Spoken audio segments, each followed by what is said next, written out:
예, 우리 심의 있는 시내가 이슬람교회 오신 분들 또 방문하신 분들 오늘 계신데 잘 오셨습니다. 환영하고요. 우리 앞뒤 옆분들과 사랑하고 축복합니다. 인사 나누실게요. 사랑하고 축복합니다. 예. 오늘 함께 나눌 말씀은 에스겔서 2장 1절부터 7절까지 말씀입니다.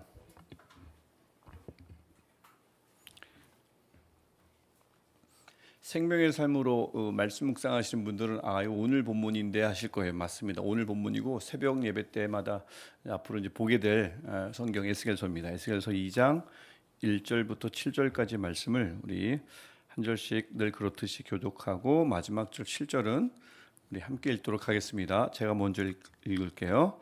그가 내게 이르시되 인자야 내 발로 일어서라 내가 내게 말하리라 하시며 그가 내게 말씀하실 때에 그 영이 내게 임하사 나를 일으켜 내 발로 세우시기로 내가 그 말씀하시는 자의 소리를 들으니 내게 이르시되 인자야 내가 너를 이스라엘 자손 곧 패역한 백성 나를 배반하는 자에게 보내노라 그들과 그 조상들이 내게 범죄하여 오늘까지 이르렀나니 이 자손은 얼굴이 뻔뻔하고 마음이 굳은 자니라 내가 너를 그들에게 보내노니 너는 그들에게 이르기를 주 여호와의 말씀이 이러하시다 하라.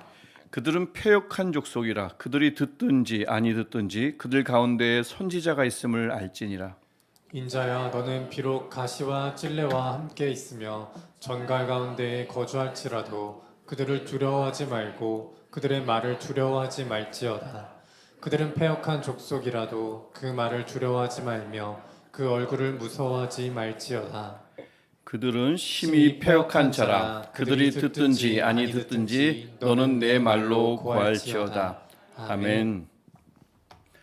비가 계속 내려가지고 오늘도 또 비가 오면 어떠나 싶었는데 오늘 날씨가 예배드리기 딱 좋은 날씨입니다. 뭐 오늘 날씨는 그렇지만 전국적으로 특별히 그 남부지방에 지금 비 피해가 굉장히 심각해서 좀 나라적으로 빨리 조치가 취해졌으면 좋겠고 도움의 손길도 빨리 모아졌으면 좋겠고요. 또 우리 교회는 또 뭐 그 지역과는 좀 멀리 떨어져 있는 특별히 우리 교회 같은 교회들이 하나님의 위로가 또 긍휼하심이 그곳에 넘치기를 늘 기도해야 할 줄 믿습니다. 빨리 좀 잘 회복이 되고 좀 위로가 넘치면 좋겠어요. 제가 우리 요 2부 예배는 늘 제가 말씀드리지만 확실히 청년들이 젊은 피들이 많아서 참 좋은 것 같고요. 제가 또 그런 젊은 분들을 참 부러워합니다. 이게 다시는 되돌아갈 수 없는 다 공감하시는 분들 많죠. 정말 그때는 몰랐어요. 지나고 나니까 옛날에는 막 지겹고 그럴 때는 빨리 지나갔으면 좋겠다 싶지만 지나고 나면 다시 못 돌아가기 때문에 참 그 시절이 늘 아쉽곤 합니다. 굉장히 부럽고요. 제가 이제 부러워하는 사람 중에 또 다른 하나는 한 부류는 길눈이 밝은 사람입니다. 어디를 가든 지도 하나 없이 척척 찾아가고 한 번 가는 곳은 다시는 까먹지 않고 아무것도 없이 찾아가는 사람 너무 부러워요. 저는 아무리 가도 그 길이 새 길 같고 또 희한하게 저는 그 길을 찾아간 다음에 돌아오는 길이 너무나 새로워요. 처음 가는 길 같습니다. 그래서 저는 내비게이션이 제게는 얼마나 중요한지 몰라요. 그러니까 내비게이션이 옛날부터 있지는 않았잖아요. 옛날에서 내비게이션 없을 때 운전을 해야 될 일이 굉장히 많았는데 그때마다 항상 지도를 미리 프린트해서 몇 장씩 옆에다 쌓아두고 한 장씩 넘겨가면서 길을 찾아다녔습니다. 그렇게 해도 길을 헤매는 거예요. 또 그다음에 지도에 없는 곳을 가야 될 때 저기 한번 가보자. 여긴 별로 마음에 안 든다. 하고 뭐 수련회 답사를 갈 때나 특히 어디를 이제 가게 되면 이제 지도 없이 가잖아요. 그럼 제 친구 하나는 길눈이 너무 밝아요. 그래서 같이 쭉 간 다음에 오른쪽 왼쪽 오른쪽 왼쪽 왼쪽 왼쪽 딱 가면 저는 거기서 다시는 못 나옵니다. 다시 집으로 못 가요. 그 길이 어딘지를 모르겠는데 그래서 저는 제 친구랑 동행을 하는 거예요. 그 친구는 어떻게 그걸 아는지 그걸 다 기억하고 다시 빠져나오더라고요. 단 한 번의 실수도 없이 빠져나오는데 저는 너무 힘들어요. 그래서 지금은 이제 내비게이션이 있기 때문에 내비게이션이 있는 곳만 가리키는 것만 갑니다. 근데 이제 지금도 넓은 지하 주차장 내비게이션 안 통하잖아요. 또 복잡한 쇼핑몰 거기서 늘 저는 헤매곤 해요. 근데 또 문제는 뭐냐면 길눈이 지금 어두우면 그걸 인정하고 나는 어차피 길을 잘 모르는 사람 이러면 되는데 제가 정말 싫어하는 것 중에 하나가 길을 잃어버리는 거예요. 길을 헤매는 걸 제가 보통 사람보다 훨씬 더 싫어합니다. 그래서 길을 잘못 들었다는 순간, 그것을 알게 되는 순간 온몸에 땀이 확 나면서 저의 의지와 상관없이 막 화학작용이 제 마음에서 일어나는 그런 느낌이 막 들어요. 그래서 막 땀이 확 나고 그렇습니다. 그래서 지금도 어딜 간다 그렇게 되면 헤매는 게 너무 싫다 보니까 반드시 미리 찾아보고요. 그 주변의 지도를 몇 번씩 보고요. 그래서 익힙니다. 그래도 헤매요. 그게 문제가. 하지만 가만히 돌아보면 그렇게 자꾸 노력을 하다 보니까 옛날에 비하면 길눈이 조금 밝아졌어요. 옛날에 비하면 길눈이 밝아져서 제법 아주 옛날에 비하면 정말 잘 샀습니다. 옛날은 정말 못 찾았어요. 정말 힘들었어요. 그 자체를 굉장히 싫어하고. 그래서 제가 이 말씀을 드리는 이유는 이스라엘이야말로 이 길눈이 어두운 나라 중의 나라다라는 생각이 들어서 그렇습니다. 그들에게는 지도가 있었거든요. 하나님의 말씀이 주어졌습니다. 말씀만 주어졌나요? 하나님이 선지자를 통해서 그 길이 아니라고, 그 길을 가면 죽는다고 얼마나 자주 이야기를 합니까? 하나님이 계속해서 음성 내비게이션으로 말씀해 주셔요. 이 길이라고, 옳은 우회전하라고, 직진하라고 하시는데 그들이 그렇게 그 길을 따르질 않았잖아요. 길치는 찾으려고나 노력을 하죠. 이들은 찾지도 않습니다. 그냥 찾을 생각도 안 하고 그냥 사라지는 대로, 주어지는 대로 그냥 살아간 거예요. 여러 선지자를 통해서 그 길이 아니다, 다윗의 길을 가라. 특별히 구약 성경에서 많이 나오죠. 다윗의 길을 따르라고 그렇게 반복해서 말씀해도 귀에 딱지가 앉을 정도로 말씀하는데도 안 들어요. 그래도 설마 우리가 뭐 어떻게 될까, 망할까, 우리에게 이렇게 말씀하시는 하나님이 계시고 성전 저기 있으셔서 예배하면 되고 또 우리를 도와줄 애굽도 있고 애굽 기대하면 되는 거거든요. 설마 하는데 설마가 사람을 잡았습니다. 아니나 다를까 그 설마가 이스라엘을 잡았어요. 이스라엘이 바벨론에게 망했습니다. 멸망당했습니다. 그게 이제 오늘 새벽 예배 본문이자 에스겔서의 배경입니다. 즉 에스겔서는 그래서 이스라엘 역사 중에 가장 암울한 시기, 뭐 사람도 그런 시기가 있잖아요. 평생을 돌아보면 그때가, 때로는 지금이 가장 암울할 수 있는데 이스라엘 역사상 가장 암울한 시기, 어두운 시기에 쓰인 책이 바로 에스겔서입니다. 여러분, 나라가 망하면 어떤 일이 보통 일어나죠? 우리 역사 속에서도 고구려 결국은 쓰러졌죠. 신라, 고려, 조선 다 마찬가지입니다. 영구할 것 같지만 결국엔 망했잖아요. 그 망할 때쯤 어떻게 됩니까? 충신들은 다 죽임당하죠. 또 유린당하죠. 다 끌려가죠. 어디론가 끌려가서 어떻게 삶을 마감했는지 모르게 되잖아요. 나라가 기울면 시대를 막론하고 뭐 지리적인 요건을 막론하고 똑같은 일들이, 똑같은 비극이 일어납니다. 뭐 이스라엘도 마찬가지 않았겠습니까? 나라가 망했어요. 예배가 어디 있어요? 뭐 양육, 교제, 섬김, 나라가 없으면 이건 다 사치인 겁니다. 그래서 우리가 교회가 늘 나라를 위해서 기도하고 나라의 안녕과 세계의 평화를 위해서 기도하는 이유가 바로 여기에 있는 거죠. 나라가 있어야 우리가 예배를 하고 나라가 있어야 우리 신앙을 그대로 유지할 수 있지 않겠습니까? 그래서 뭐 굳이 나라를 위해서 기도하자 이런 기도 제목을 물론 외칠 때도 있어야 되지만 그런 외침이 없더라도 꾸준히 나의 기도 제목의 필수 기도 제목 중에 하나는 나라의 안녕입니다. 나라의 안녕, 나라가 기울지 않아야 우리 신앙도 그 안에서 설 수 있거든요. 기본적으로 우리에게 주어지지 않습니까? 기회가. 그래서 이스라엘이 바벨론에게 패망했을 때도 똑같은 일들이 일어났습니다. 열왕기하 24장 14절 보면 뭐 많은 구절이 있지만 아주 대표적인 구절입니다. 열왕기하 24장 14절 보면 우리 한 목소리를 함께 읽어보겠습니다. 모든 백성과 처음부터 읽을게요. 그가 또 예루살렘의 모든 백성과 모든 지도자와 모든 용사 만명과 모든 장인과 대장장이를 사로잡아가매 비천한 자 외에는 그 땅에 남은 자가 없었더라. 아멘. 필요한 사람은 다 잡아갔어요. 10,000명입니다. 자그마치 10,000명입니다. 10,000명이 얼마나 많은 수예요? 이 무리 속에, 끌려가던 무리 속에 제사장 에스겔도 같이 끌려간 거예요. 인재니까. 이때 끌려갈 때 이 에스겔의 나이는 25살입니다. 여기 이제 25살 된 분들 계시죠? 아주 부러운 나이인데 이 25살의 나이가 에스겔에게 어떤 의미냐면 5년만 더 지나서 30살이 되면 정식 제사장이 될 수 있는 나이입니다. 30이 돼야 정식 제사장으로 임명받고 그동안은 20살에서 30살까지 10년 동안은 이제 견습생이 되는 거죠. 이제 여러 가지 훈련을 받고 그럽니다. 이제 25살이 됐으니까 5년 훈련 받고 5년만 더 있으면 내가 제사장이 되는데 나의 꿈을 펼칠 수 있는데 25살 때 나라가 망하고 성전은 무너졌으니 나라가 안 망하더라도 이제 상관이 없어요. 성전이 무너졌는데 어디서 일해요? 제사장은 성전에서 일해야 되는데. 그리고 비참한 포로 신세가 돼서 25살 때 끌려갔습니다. 제사장 후보생인 한 젊은이 꿈이 산산조각 난 거죠. 그리고 그 비참한 상태로 5년을 살아간 겁니다. 포로 신세로. 꿈 사라졌어요. 포로예요.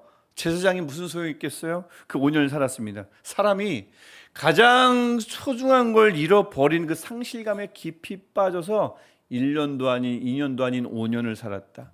정상적인 삶이 5년을 멈춘 겁니다. 어떻게 될까요? 집도 5년 관리 안 하면 폐가가 될걸요? 기계, 자동차 마찬가지 5년 동안 손도 대지 않고 관리 안 하면 못 써요. 버려야 됩니다. 사람이야 더더욱 그렇지 않겠습니까? 삶의 의욕이 언제 사라졌는지 모르게 사라졌을 거고 희망은 벌써 다 없어졌을 거고요. 마음은 비어있겠죠. 공허해졌겠죠. 그 마음은 늘 비어있는 채로 있나요? 마음은 희한하게 비어있던 적이 없어요. 공허하다고 하지만 공허하다는 표현 자체가 저는 굉장히 자기 모순인 것 같아요. 마음은 공허할 때 그것에 분명히 다른 것이 옵니다. 우울감이 오고요. 고립감이 오고요. 정체성 혼란이 오고요. 불안이 오고요. 절망이 오고요. 마음은 비어있을 수가 없어요. 좋은 것이 사라지면 다른 것이 반드시 찾아오기 마련입니다. 마음은 늘 다른 것으로 무엇이든지 가득 차는 것이 마음이다. 저는 그렇게 생각하거든요. 나라는 존재가 5년 동안 그렇게 멈춰 있으면 그렇게 누추해진 존재가 되고 마는 겁니다. 에스겔서는 바로 그러할 무렵에 제사장인데 아무것도 할 수 없는 채 포로 신세가 된 그 에스겔에게 5년이 지나고 난 에스겔에게 하나님이 일방적으로 기적적으로 찾아가셔서 그를 다시 제사장 삼아주신 이 사건으로 출발하는 이 책이 성경이 에스겔서입니다. 지난주 금요일 새벽 예배 때 김영사 목사님이 이 에스겔서 초반의 말씀을 너무나 은혜롭게 전해주셨는데 하나님께서 예루살렘은 성전이 아니라 바벨론 땅에 있는 그발 강가, 에스겔서 1장 1절을 보면 그발 강가에 하늘이 열렸다라고 합니다. 그리고는 에스겔에게 1장 3절을 보면 특별히 임해 주셨어요. 그가 제사장으로서 5년 동안 한 것이 하나도 없는데, 그러니까 제사장 후보생으로서 한 것이 하나도 없는데 제사장이 되는 그 해에 30살이 되는 날 자격을 갖춘 그때 하나님이 그 어떤 제사장보다도 더 놀라운 임재를 하나님께서 에스겔에게 보여주셨습니다. 에스겔을 회복시키는 사건이에요. 제사장이 제사장 역할을 하는 겁니다. 성전은 없어요. 이방 땅입니다. 원수의 땅입니다. 하지만 정말 중요한 것은 성전 그 자체가 아니라 하나님의 임재를 제사장이 보는 것이거든요. 그 앞에 엎드리는 것이거든요. 에스겔이 5년 동안 아무것도 못하다가 그 하나님을 보게 됩니다. 절망 중에 아무것도 5년 동안 완전히 그 바닥에 엎드린 상태에서 그때 하나님을 보게 된 거죠. 지금 이것도 마찬가지입니다. 하나님께서 원하시면, 하나님께서 정말 뜻이 있으시면 그것을 찾아가시는 거예요. 성전이 아니면, 예배가 아니면 하나님을 만나지 못하겠지. 그것은 아닙니다. 우리가 하나님을 향하고 있다면 에스겔처럼 제사장으로서 성전은 없지만 늘 5년 동안 뭐 했겠어요? 하나님을 향했겠잖아요. 하나님 언제 회복시켜 줄 것입니까? 하나님 앞에 엎드렸을 거잖아요. 그 곳이 어디든 그 엎드리는 자에게 하나님이 찾아가신 거죠. 스데반도 사도행전 7장에서 이렇게 말씀하셔요. 하나님은 사람의 손으로 지은 성전에 계시지 않는다고. 하나님은 뜻이 있으시면 강가에도, 뜻이 있으시면 이방 땅에도, 길바닥이든 그곳에도 찾아가시는 분입니다. 그래서 나의 마음이 지금 이곳에 있는 여러분의 마음이 길바닥과 같고 강가와 같고, 그래서 나의 믿음이 좀 형편없이 떨어진 것 같고, 예배의 형식이 내 마음에 들지 않거나 마음의 형편과 상관없이 하나님의 뜻이 있으시면 강권적으로 찾아오셔서 그를 회복시켜 주시는 분입니다. 그래서 우리가 매 예배 때마다, 오늘 이 시간도 마찬가지로 특별히 찾아오시는 하나님, 뜻이 있으시면 그곳이 어디든지 찾아오시는 그 하나님을 기대하면서 예배하는 저와 여러분 되기를 축복합니다. 뜻이 있으시면 찾아오셔요. 하나님 그래서 이스라엘을 회복시키기 위해서 먼저 에스겔을 찾아오셨고 그를 제사장 삼으셨습니다. 성전 없어도 상관없어요. 그를 제사장 삼으셨습니다.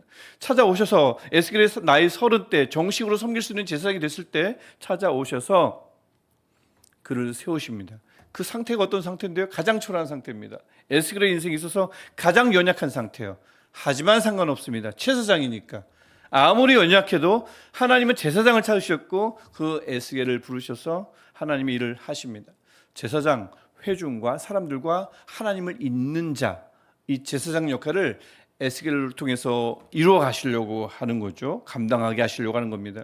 그래서 하나님은 그 제사장 에스겔을 통해서 그 말씀을 뭘 하시려고 할까요? 말씀을 주셔서 그 말씀을 지금 이스라엘 백성에게 전하라고, 그 길치 중에 길치, 길론이 어둡디 어두운 이스라엘 백성에게 다시 한번 길 좀 알리라고 하려고 에스겔을 부르신 것입니다. 뜻이 여기에 있어요.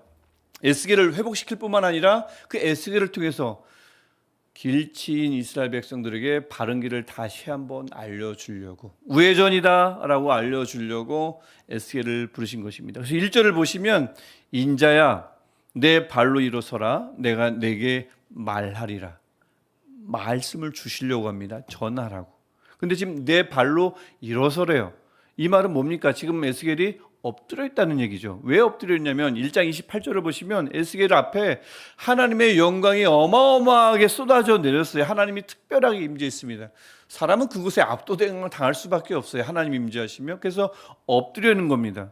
제사장으로서 당연한 태도죠. 하나님이 살아계시고 하나님이 그 앞에 계시면 경외하는 마음으로 누구든, 특별히 제사장은 그 앞에 엎드려 있어야 됩니다. 서른이 된 제사장, 자격을 갖춘 제사장, 그 제사장이 하나님 앞에 엎드린 것입니다. 경배이고요, 경외감으로 하나님께 그 경외심을 표현한 겁니다. 아주 당연한 태도예요. 하지만 하나님은 계속 나를 예배하라 하지 않습니다. 일으켜 세웁니다.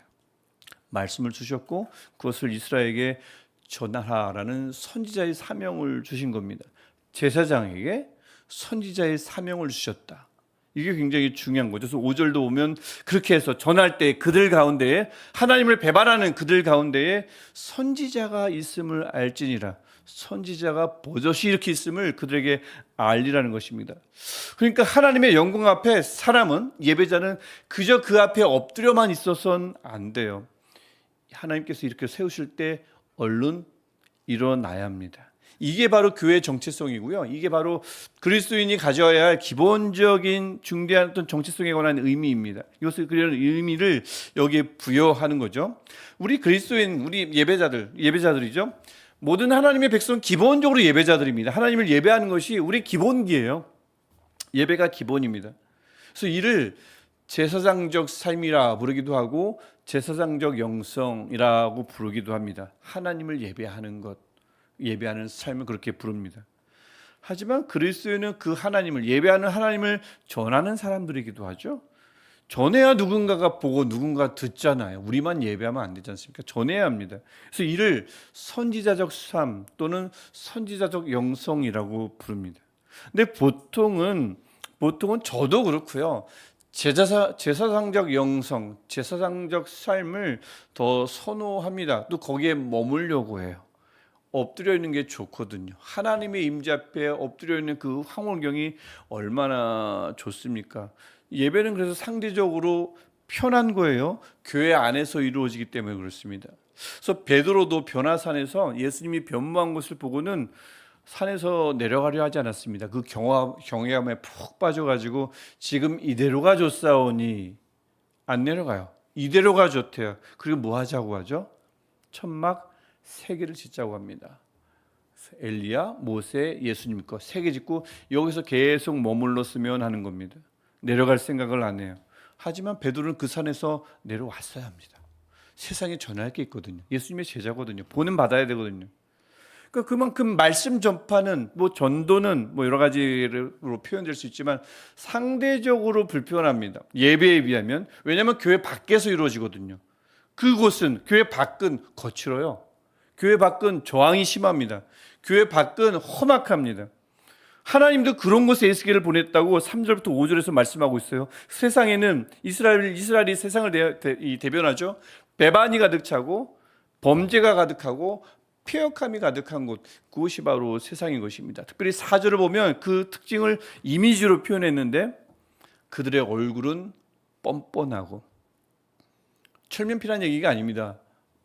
무반응이라는 얘기입니다. 마음은 굳어질 대로 굳어 있다. 마음에 굳은 살은 손바닥이나 손끝에나 들어야 되는데 마음에 굳은 살이 박혔습니다.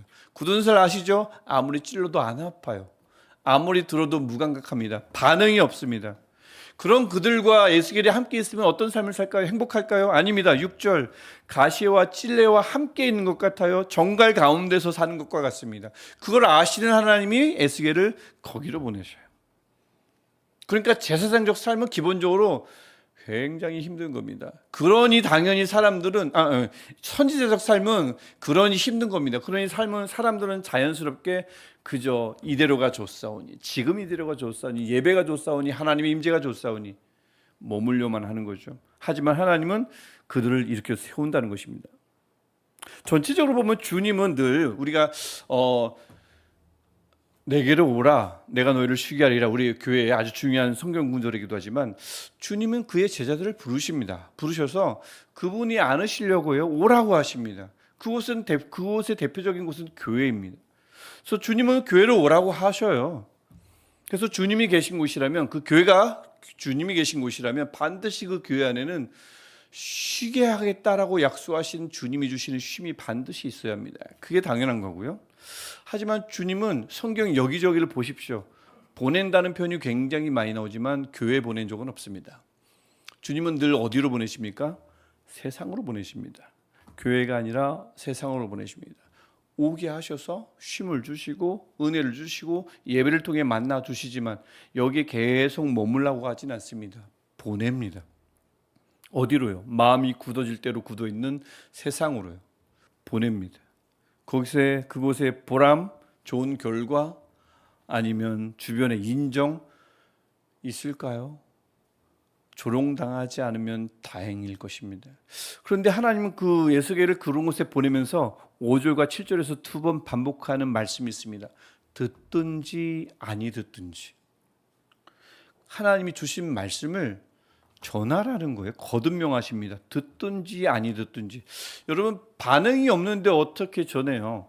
반응이라는 것이 얼마나 중요합니까? 이 무반응, 일하는 사람을 굉장히 힘 빠지게 하는 것이 그 상대방의 무반응입니다. 아무리 말을 해도 답을 안 해요.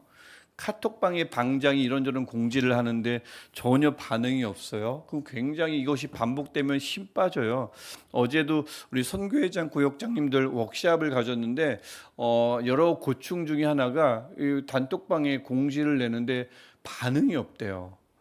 일명 뭐죠? 일십. 그러니까 반응이 없대요. 반응 좀 해달라고. 반응이 없으니까 힘이 빠진대요. 어떤 분은 그만둬야 되나 하는 생각까지 하신대요. 그래서 악플이라도 좋으니 뭐 이러는데 악플은 하지 마시고요. 이 반응이라는 것이 굉장히 중요합니다. 모세가 하나님의 부르심을 받은 굉장히 유명한 사람 중에 하나죠. 근데 모세도 하나님의 부르심에 거부한 적이 있습니다. 그 거부한 이유 중에 하나가 출애굽기 4장 1절에 나오는데 그들이 내 말을 듣지 않을까 봐입니다. 내 말을 듣지 아니하고, 내 말을 듣지 않는 것, 귀 기울여 주지 않는 것, 반응하지 않는 것, 이게 굉장히 아주 중요한 거거든요. 그래서 반응이 있어야 뭐를 전해도 전할 맛이 나는 법입니다.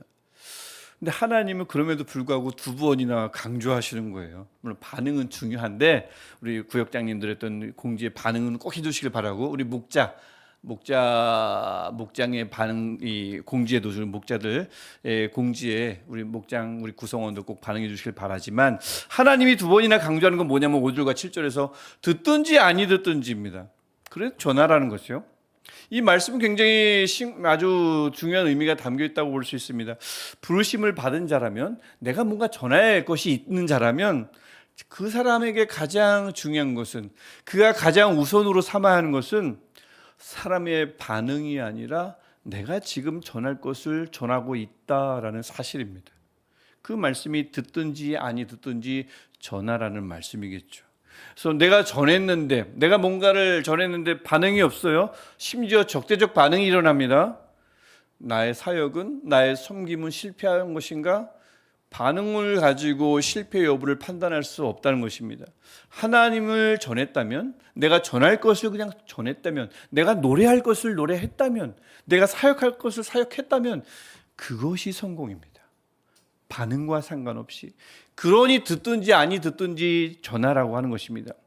그래서 5절을 다시 보십시오. 5절을 다시 보시면 그들이 듣든지 아니 듣든지 그들 가운데에 선지자가 있음을 알지니라. 하나님의 뜻이 여기 있습니다. 하나님의 뜻은 사람들이 좀 받아들였으면, 아니면 사람들이 받아들이지 않으면 안 되는데, 이 반응 유무에 있지 않고 순종하는 자를 통해서, 전하는 자를 통해서 마음이 굳어 있는 그들 가운데에 선지자가 있음을 알게 하는 것이 하나님의 뜻이라는 겁니다. 즉 선지자가 있음을, 즉 그들 가운데 선지자가 대변하고 있는 하나님이 버젓이 살아계심을 세상 가운데 알리는 것, 이것으로 충분하다는 겁니다. 전하는 자는 그저 그분을 신뢰하며 전하면 된다는 거예요. 해야 할 일을 하면 된다는 겁니다. 그 다음 일은 하나님의 몫이라는 거예요. 그래서 6절도 보면 아무것도 두려워하지 말고 모세처럼 반응하지 않으면 어떡해요 하면서 두려워하지 말고 그저 하나님의 명에 순종하는 것, 그것이면 충분하다는 것이 에스겔을 향한 하나님의 말씀인 겁니다. 해야 할 일 있죠. 노래해야 할 일 있죠. 사역해야 할 일 있죠. 섬겨야 할 일 있죠. 전해야 할 일 있죠. 하는 겁니다. 반응과 상관없이 듣든지 아니 듣든지.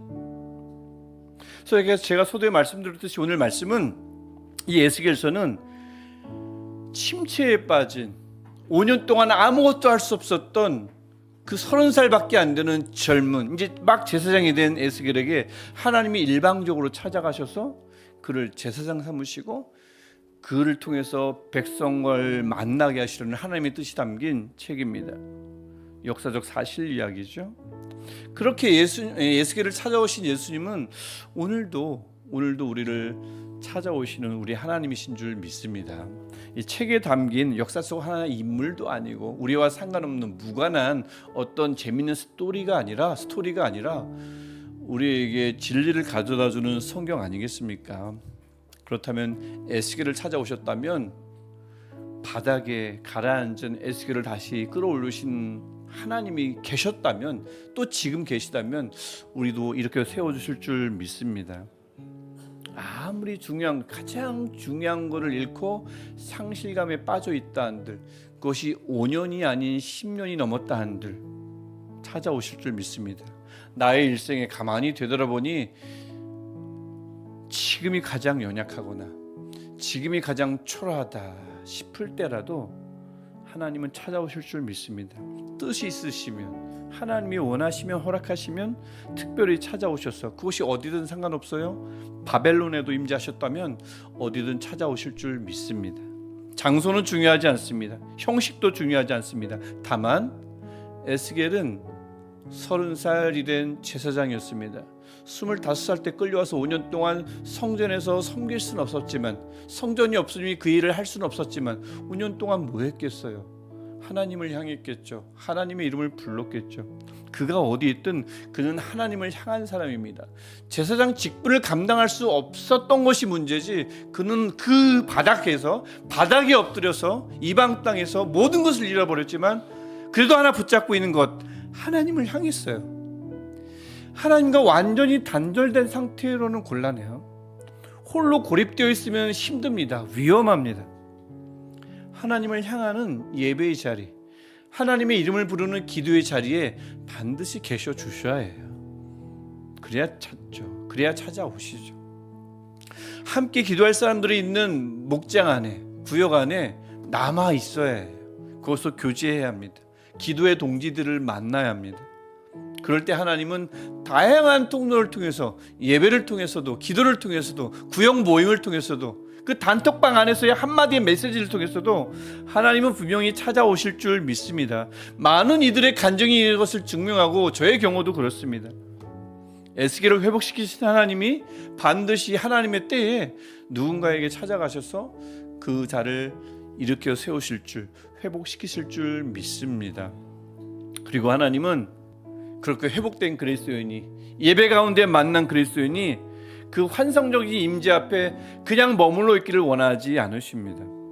지금 이대로가 좋사오니 이것은 사람의 마음이고요, 하나님은 그를 일으켜 세우셔서 가라 하십니다. 보내시는 분, 이분이 우리 하나님이시잖아요.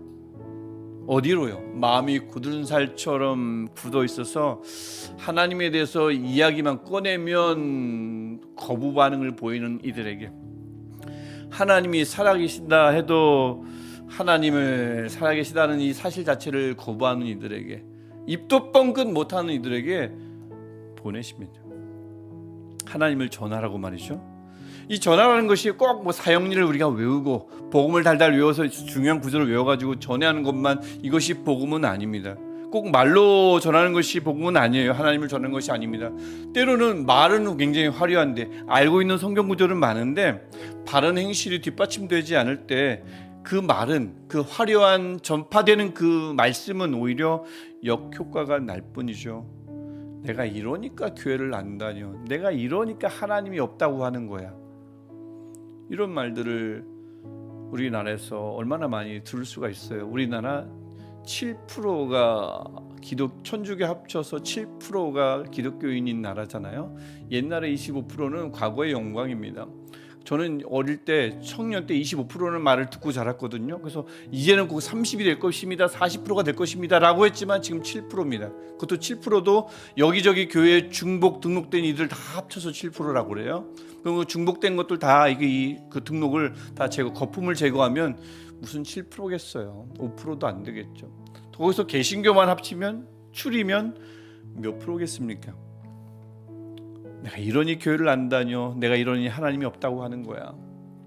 이 복음이 아닌 복음이 엄청난 파급 효과를 일으키며 전파되어지고 있습니다. 그러니까 화려한 말로는 안 돼요. 행실이 뒷받침되어야 합니다. 그래서 복음으로 하나님이 계심을 전하는 것 기본이지만, 복음과 일치하는, 즉 세상과 다른 가치관으로, 더 좋은 매너로, 더 온유한 언어로, 더 밝은 얼굴로 하나님이 주시는 힘을 힘입어서요, 그렇게 하나님의 살아계심을 전파할 때 다시 퍼센티지가 7%에서 다시 오르지 않을까요?